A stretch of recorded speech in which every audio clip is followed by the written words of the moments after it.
Vice-presidente Rodolfo Carlos Costa. Primeiro secretário Edivan Oliveira Souza. Segunda secretária Patrícia Marisco Cardoso. Primeira tesoureira Aline Mackenwesler. Segunda tesoureira Leonita Tirlone. Conselho Fiscal Tânia Maria Barlete, Maria Margarida Lago Stefanello e Sandra Duarte. A Maca, 17 anos de caminhada.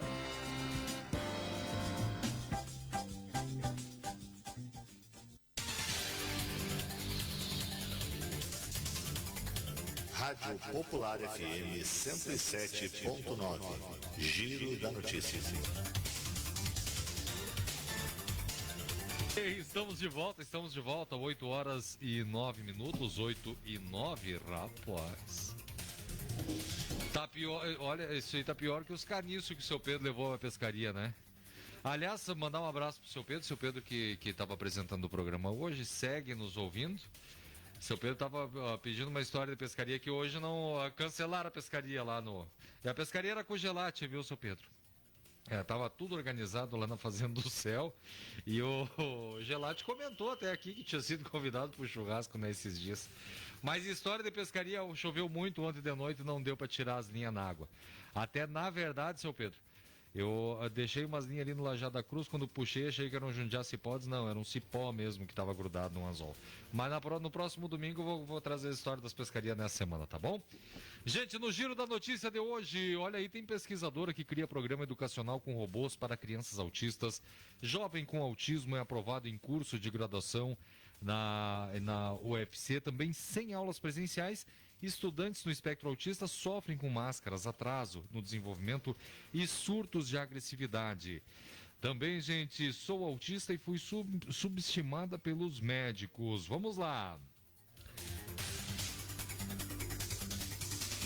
A professora Catherine Wing-Shi, de Hong Kong, tem como missão ajudar crianças autistas a se integrarem melhor à sociedade. A sua metodologia, desenvolvida após anos de pesquisas no Departamento de Psicologia Educacional da Universidade Chinesa, utiliza robôs para trabalhar a linguagem e o desenvolvimento cognitivo de meninos e meninas com idade entre 13 e 8 anos. O programa educacional, criado em 2015, chama-se Robot for Autism.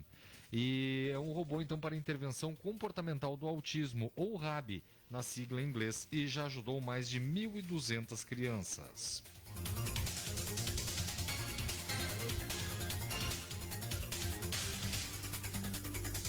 Ricardo Filho, de 17 anos, é um jovem morador do Eusébio, na região metropolitana de Fortaleza, que conseguiu a aprovação no curso de Sistema de Informação na Universidade Federal do Ceará. Embora a história possa parecer comum a tantos jovens que também entram no ensino superior, Ricardo precisou superar um desafio maior. Ele é diagnosticado com transtorno do espectro autista. O jovem prestou o Exame Nacional do Ensino Médio, Enem, e conseguiu uma vaga na sede de Quixadá, da UFC, município realizado no sertão central cearense. As provas foram resolvidas utilizando como base o conhecimento adquirido durante os ensinos fundamental e médio, sem sequer ter frequentado cursinhos preparatórios. Antes do exame, eu até orientava que ele fizesse uma revisão dos conteúdos, mas ele preferiu fazer a prova se valendo da bagagem de conhecimento que ele adquiriu na vida escolar. Me surpreendi com o fato de ele ter ficado 7 horas fazendo prova. Ele achava que não ia passar, mas fez a inscrição, foi lá e passou, relatou à mãe, a diarista Ana Cláudia Souza dos Santos. Sem aulas presenciais, estudantes no espectro autista sofrem com máscaras, atraso no desenvolvimento e surtos de agressividade. A pandemia piorou tudo, porque minha filha ficou sem escola, sem rotina e sem terapia. Sumiu tudo da vida dela. Tentei fazer atividades em casa, mas ela começava a se agredir. Por causa da automutilação, ficou mais de uma semana internada, conta Wanda Paiva, mãe de Sara, de 21 anos. Para crianças e jovens com transtorno do espectro autista, ficar longe da escola e das terapias durante a pandemia pode ser ainda mais desafiador, porque a mudança de rotina costuma elevar o estresse e o nervosismo, causando surtos de agressividade. Também a falta de contato presencial com colegas pode prejudicar ainda mais as habilidades de socialização antes desenvolvidas em sala de aula. O longo tempo diante das telas traz cansaço e irritação e também as escolas nem sempre desenvolvem adaptações no conteúdo e nas atividades oferecidas à distância. Isso é importante, hein, gente? Além disso, os pais se preocupam com os riscos de contaminação. Autistas severos e não verbais, por exemplo, não conseguiriam expressar em palavras o que estão se sentindo mal, o que retardaria a procura por ajuda médica em caso de Covid. A prevenção também não é simples. Parte deles apresenta um incômodo maior ao usar máscara. E sobre esse assunto a gente já conversou aqui no programa diversas vezes. É desafiador. Gabriele Ramos, de 21 anos, é de Belo Horizonte e atualmente estuda Direito na Universidade Federal de Minas Gerais, enquanto trabalha na 123 Milhas, empresa de passagens aéreas. Apesar de ter sido desacreditada pelos médicos por ter autismo, ela realizou seu sonho de se tornar Product Owner. É isso mesmo. Quando Gabi decidiu trabalhar, alguns médicos não quiseram atualizar seu laudo com essa finalidade, alegando que ela não poderia ser inserida no mercado de trabalho por conta de algumas dificuldades e comprometimentos que ela tinha devido ao autismo. Gente. Um dos médicos chegou até a dizer que o ideal seria que ela se aposentasse como todos os autistas fazem, mas isso não fez Gabi desistir. Na verdade, deu mais gás para ela começar a trabalhar em uma super empresa de Belo Horizonte. 8 horas e 14 minutos. Pais buscam por ajuda para custear tratamento de filhos autistas. Davi e Pietro são gêmeos e foram diagnosticados com autismo no grau 3. Os pais Kelly e Adailton Farias, moradores de Cruzeiro do Iguaçu, no Paraná, estão buscando por ajuda para conseguir custear o tratamento dos filhos Pietro e Davi, que têm autismo grau 3, que é o severo. Conforme o pai, os meninos são gêmeos e têm 3 anos e meio. Eles realizam terapias com fonoaudióloga, terapia ocupacional e fisioterapia, mas muitos dos procedimentos não são cobertos pelo SUS. Devido a isso, eles acabaram criando uma campanha online chamada Corrente do Bem em prol dos gêmeos autistas. O valor arrecadado servirá para comprar fraldas e pagar o deslocamento das consultas das crianças com o neurologista, que fica na cidade de Curitiba.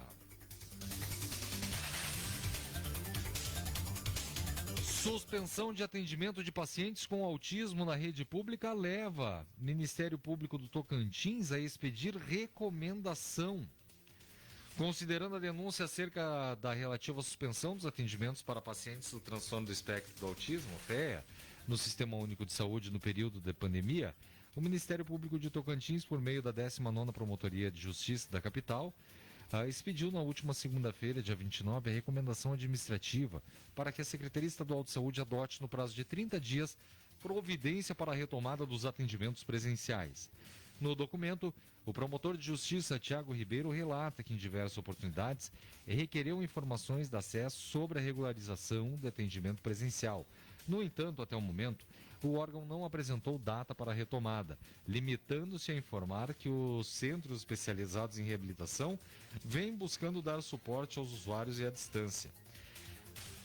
Entre outras providências, o Ministério Público orienta que o Estado siga os protocolos de higiene nos locais de atendimento, disponibilizando álcool e sabão aos pacientes e acompanhantes, que garanta aos profissionais equipamentos de proteção individual e orientação acerca dos cuidados preventivos, que faça também o agendamento com intervalos que permitam a desinfecção e que os atendimentos sejam realizados em local aberto.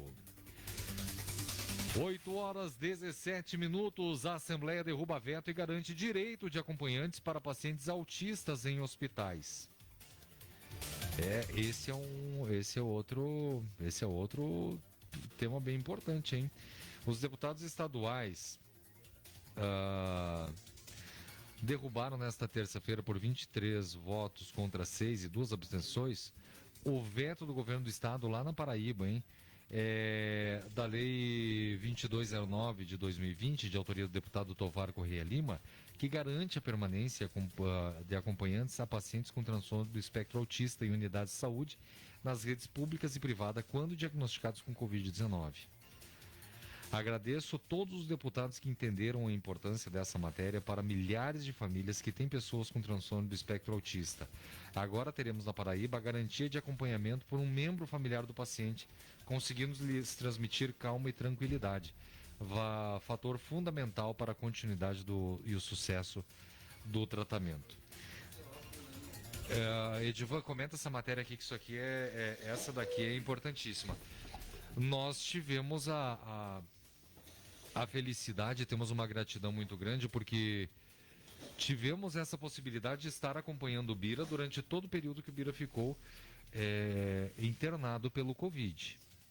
E uma das palavras que foi usada pelo médico é que um dos grandes motivos que o Bira teve, o sucesso que teve, é porque tinha o amor e o carinho da família, que o manteve calmo durante o tempo todo. Parece óbvio. Pois é, por isso que, Rosado, muitas vezes a gente vem aos domingos aqui falar muitas coisas, parece que óbvias, né? Mas tem que ser dita, porque em alguns lugares, né, essas coisas ainda são distantes, né? Parece que a pessoa olha que o acompanhante ali vai dar uma despesa maior, vai dar um transtorno maior, talvez... mas tem todo um outro lado, né? Que o autista, ele se sente... primeiro, determinados autistas, ele não fica sem. Ele não fica, só amarrado. Só se amarrar para ele ficar só. E aí é uma judiaria. Ou ficar ali, né, com um medicamento que ele não tenha consciência de nada. Então parece óbvio que a criança precisa, a pessoa com autismo precisa, né? Então, essa passa por uma questão cultural, uma questão econômica, de entendimento das coisas, né? O Bira é um exemplo, o Jordano é outro, e assim tantos outros, né? Que ele reage muito melhor, né, com os pais, com a segurança que os pais passam. E até, por exemplo, a gente conhece os entes pela própria fisionomia. Aí já perguntaram como é que vocês perceberam que o Bira poderia estar com Covid? Pelos olhos. Perfeito. Pela boca. Pelas expressões. Né? Percebemos que ele estaria com febre. Que é perceptível. Sim. Não sabe se expressar, tô com dor aqui, tô com dor ali.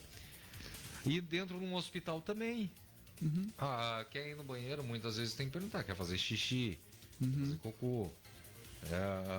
Sim. Tá com sede, porque senão não pede.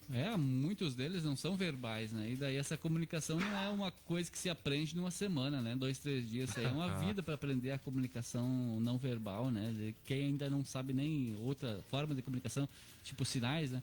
Tem que ser pelo olhar, E muitas vezes as tique. pessoas que convivem têm que insistir diversas vezes para poderem ter a compreensão. Claro. E a gente... Contar uma história bem rápida aqui. Antes da pandemia, o Jordano, com frequência, no algum domingo, a gente fazia algum almoço, enfim. E o Jordano me fazia um sinal sempre. Sempre, lembra? Eu lembro. Fazia aquele sinal. Nós levamos semanas para interpretar, né? Sim. Então, são isso que se tem um convívio muito frequente. Sim. Importante isso, hein? Autistas, direito a vagas para pessoas com deficiência em estacionamento de Niterói. Outra informação muito bacana por aqui. As vagas destinadas a pessoas com deficiência nos estacionamentos públicos e privados de Niterói também poderão ser usadas por autistas, mas isso já não é uma lei... Olha, por isso... Já não é uma lei federal? Por isso que como é que se chama o profissional que seleciona conteúdo do rádio? Eu não sei. Tá, esse cara ontem ele procurou... Por quê? Parece óbvio, né? Mas olha como o nosso Brasil é grande, né? Lá não podia, né? Precisou de uma intervenção legislativa novamente, né? Para assegurar isso. Então, a diversidade do nosso Brasil grande, né?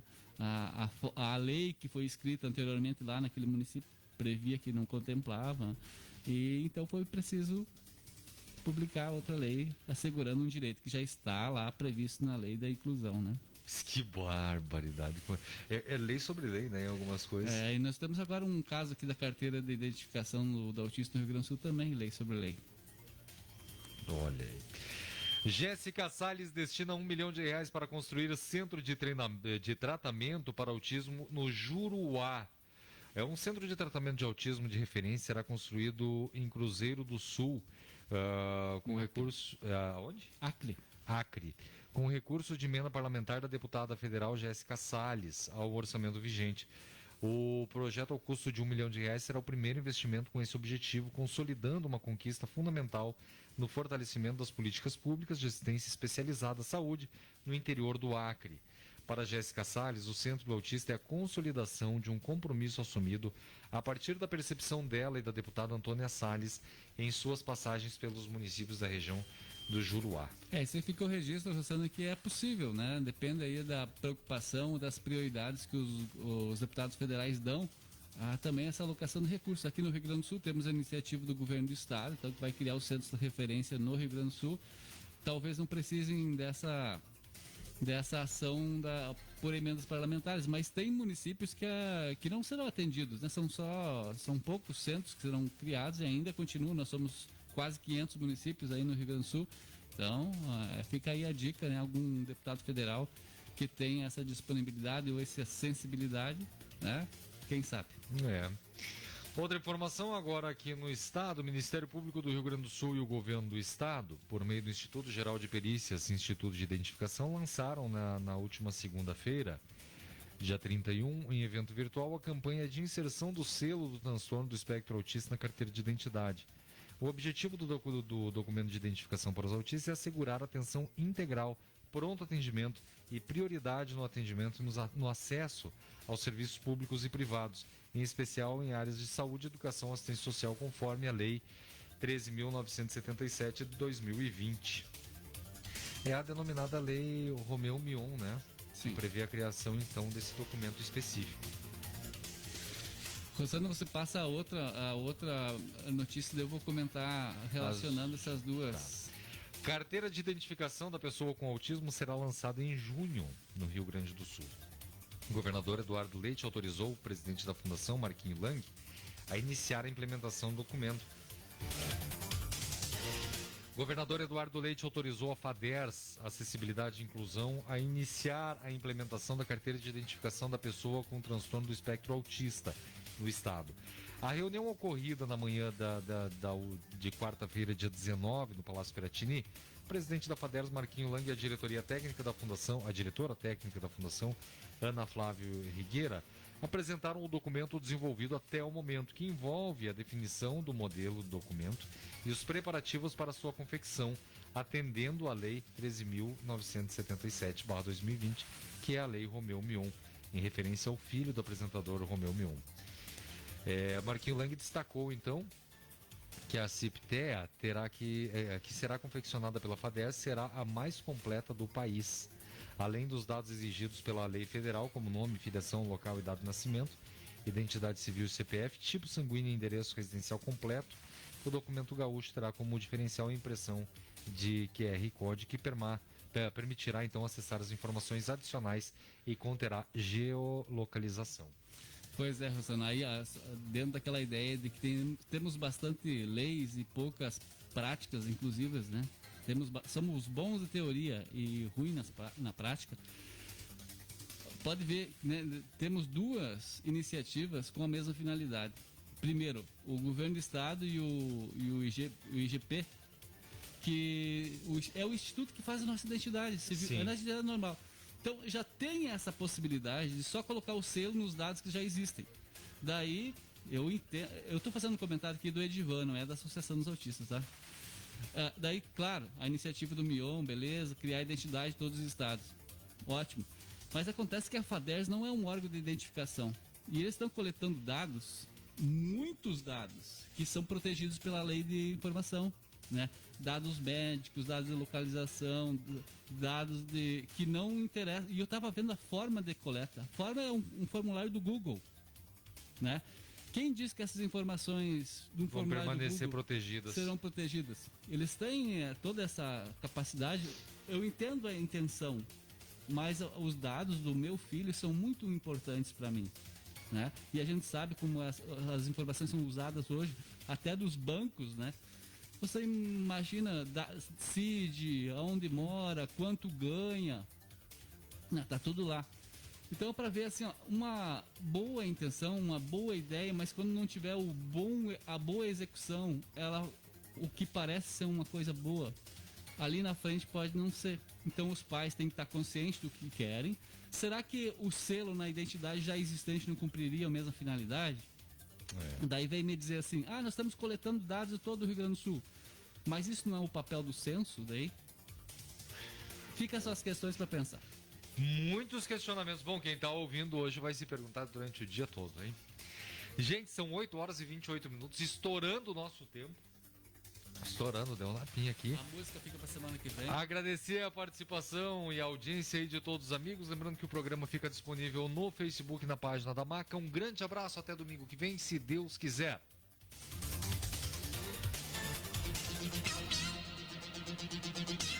Quer saber mais